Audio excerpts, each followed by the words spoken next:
요약 한국 축구사는 엑기스만 단기 속성으로 모았습니다. 1930년대 한반도의 축구는 축구 열기에도 불구 일본의 탄압과 감시를 받아야 했습니다.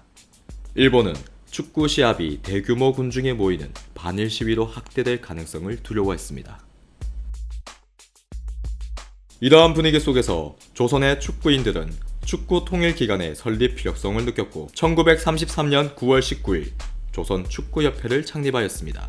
이때부터 조선축구협회는 대회 경기를 알선하거나 경평전, 전조선 축구 선수권 대회를 개최하는 등 축구 지도 기관으로서 역할을 담당하기 시작하였습니다.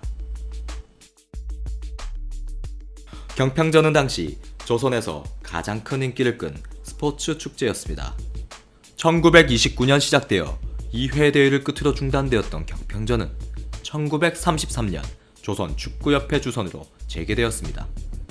대회는 매년 봄, 가을 두 차례로 나누어 홈앤 어웨이 방식으로 열렸습니다. 해를 거듭할 때마다 경평전의 인기는 더욱 높아졌습니다. 경평전이 있는 날이면 거의 모든 가게가 문을 닫았습니다. 2도시간 3시간 거리인 기차 속은 원정을 떠난 인파들로 언제나 초만원이었으며 경기에 이기면 양조장에선 막걸리를 공짜로 제공하기도 했습니다. 이러한 인기 속에서 슈퍼스타들도 탄생했습니다. 평양팀에는 꽃미남 스트라이커 김영근이, 경성팀에는 조선의 축구 영웅 김용식이 바로 그 중심에 있었습니다.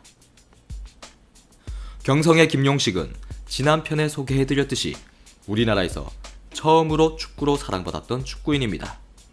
이에 맞서한 김영근은 훤칠한 키에 잘생긴 얼굴로 조선 여인들의 인기를 독차지했습니다. 실력도 뛰어났습니다. 유연하고 빨랐으며 기술 또한 좋아 그를 막을 수 있는 수비수는 조선 내에 사실상 없었을 정도였습니다. 그의 실력은 중국과 일본에도 알려져 상대팀 감독으로부터 동양에 10년에 한 번 나올까 말까 하는 선수가 나타났다며 극찬을 받았습니다. 그러나 잘생긴 외모와 실력으로 많은 여성들의 구애를 받았음에도 그는 오로지 축구만 생각했던 축구 바보였다고 알려져 있습니다. 1936년 베를린 올림픽을 앞두고 일본 축구협회는 제1회 전 일본 축구 선수권 대회와 제8회 명치 신궁 경기 대회 성적을 토대로 대표팀을 구성할 것이라고 발표했습니다. 그런데 이 두 대회에서 조선 팀들이 모두 우승을 차지합니다. 그러자 일본 축구협회는 선발 기준을 다시 바꿔 25명의 대표 선수 중 조선인은 김용식과 김영근만 선발합니다. 하지만 김영근은 베를린 올림픽을 앞두고 자진 사퇴를 합니다.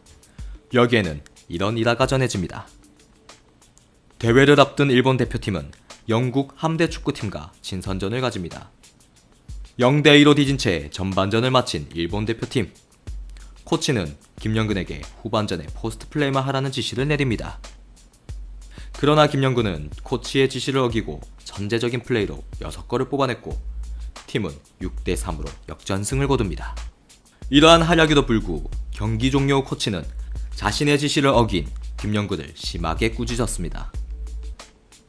민족적 울분을 느낀 김영근은 조선으로 돌아가겠다라는 말을 남기고 평양으로 돌아갔습니다. 결국 베를린 올림픽에 출전한 조선 축구 선수는 김용식 한 명이었습니다. 김용식의 활약으로 일본 축구팀은 스웨덴전에서 3대2 역전승을 거두었습니다. 그러나 8강에서 이 대회 우승팀인 이탈리아를 만나 0대8로 대패했습니다. 조선의 축구는 1942년을 끝으로 모든 활동이 중지됩니다.